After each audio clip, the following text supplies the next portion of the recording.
Hello, everyone, and welcome to the latest edition of the R&B Show. My name is Bruce Cologne. Thank you so much for joining us today. So, you're getting another short solo video from me today, as I wanted to recognize what just so happens to be the 8-year anniversary of this particular album, Pink Floyd's The Endless River. And this copy that I have here happens to be the CD Blu-ray version. But yeah, I wanted to do a short video discussing how it holds up today after a more recent listen. And this album came at an interesting period, as especially when it comes to like the Gilmour side of the Floyd equation, because it came out after what seemed like a very, very long stretch of inactivity from Gilmour following his On an Island album and tour cycle.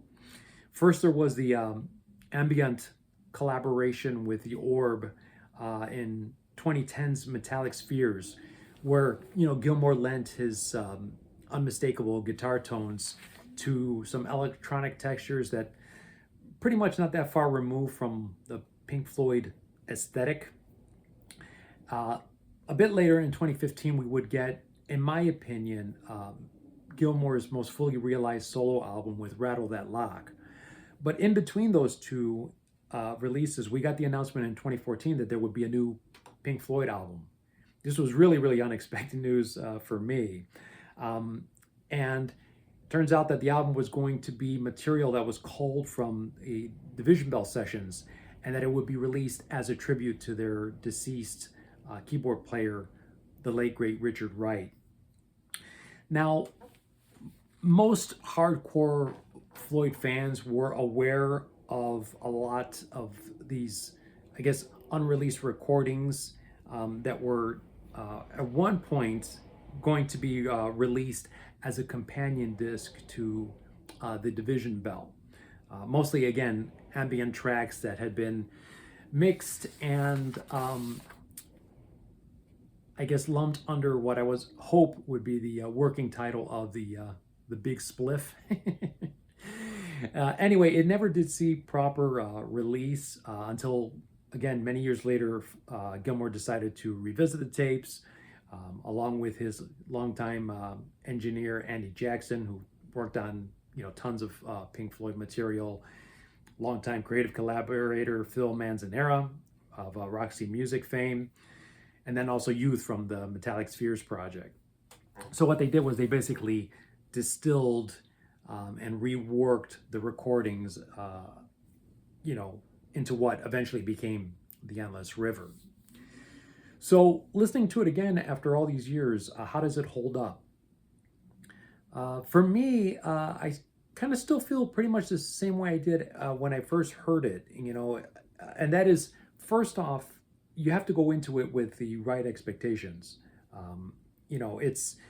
It's actually a pretty graceful epilogue to the Floyd discography, but if you go into it expecting an album in league with like the 70s era golden period of Pink Floyd, or even like the Gilmour era, this is not that. All of this is really mostly instrumental work, which, if you're a fan of like the Division Bell, I think there's a lot of music in here that you'll enjoy. And also, it's an opportunity to really hear Richard Wright front and center. You have the other three surviving members of Pink Floyd who've been able to thrive and enjoy a creative life outside of Pink Floyd. So it's only fitting that, Richard Wright kind of gets long overdue recognition and honor. And I felt like this was a classy way to do that. Now, I don't mean this in any way as an insult, because it's not, but this is actually like perfect background music, in my opinion. In fact, like without vocals, in a lot of ways, this is almost like the ideal Pink Floyd album under the Gilmour banner, because it really highlights their strengths, which is, getting to focus on the musical side of what they do, and is unencumbered by some of the dodgy lyrics from like Momentary Lapse and particularly the Division Bell. The album starts with like a snippet of dialogue from Richard Wright, alluding to the legendary Floyd reticence when it comes to communication. The song "It's What We Do" will definitely like teleport you straight back to "Wish You Were Here," which happens to be David Gilmour's favorite album. Um, as he's always felt that it was like the perfect balance between the words and the music.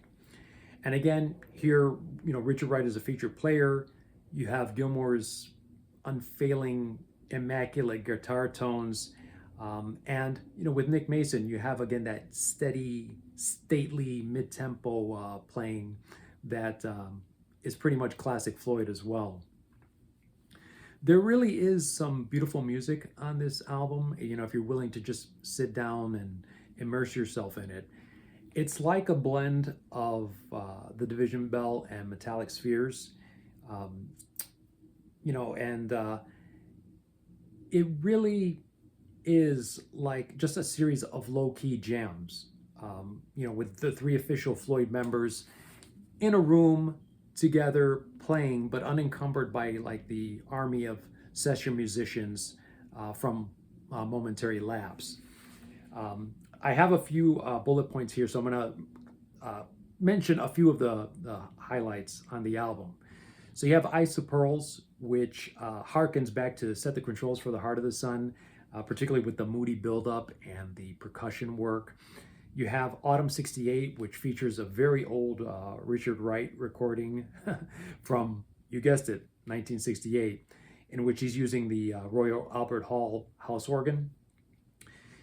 The song Surfacing is another beautiful piece showcasing Gilmour's classic slide tone, and there's some wordless vocals in there as well. Anacina has some Dark Side, Wish You Were Here type sax. You have Talkin' Hawkin', which is a cool nod to Keep Talking, I believe, from the Division Bell. All of it is pretty tastefully done, even though, there's not a lot that leaves, much of an impact. It's just, again, a pleasant listening experience if you're a fan of what Floyd does. Particularly sort of that mid-70s stretch where Gilmour and Wright in particular were working, kind of very closely together before it all got, I think, overwhelmed by, kind of Roger's, conceptual and lyrical direction.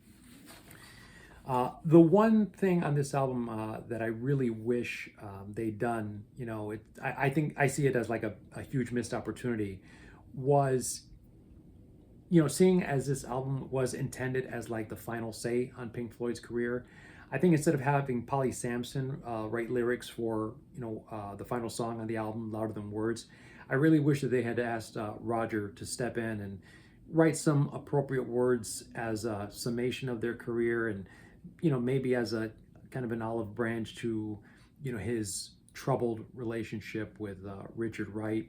Even to have him sing along with David Gilmour, I think it would have been a pretty powerful statement. And I'm well aware that I know Roger was not involved in any way with the recording sessions. I know his relationship with Richard Wright was troubled, to say the least.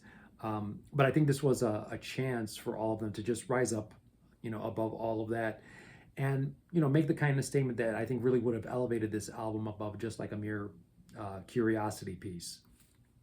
Instead, unfortunately, what we did get with Louder Than Words was probably like the worst opening couplet in any Floyd song, using the highly unbecoming words bitch and diss.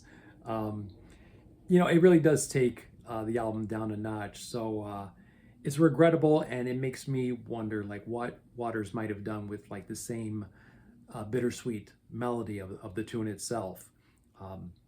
But I think overall, if you go into this album with like heavily measured expectations, and you just enjoy the purely musical side of what Floyd does, there's a lot here to be enjoyed. Reviews were definitely mixed at the time. Again, I think due to misplaced expectations from fans and critics.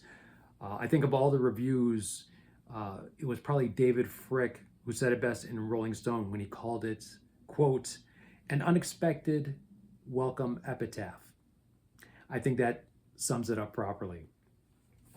Anyway, that's all I've got for today. Please take a moment, if you enjoy the video, to hit the like button and subscribe. There's a lot more Floyd content on the channel, especially more recently, so please take a moment to look that up as well. Share your thoughts on this album. Have any of you bothered revisiting it? Was it just like a one-time listen? I know that there's some people who really champion this album, despite others who were underwhelmed.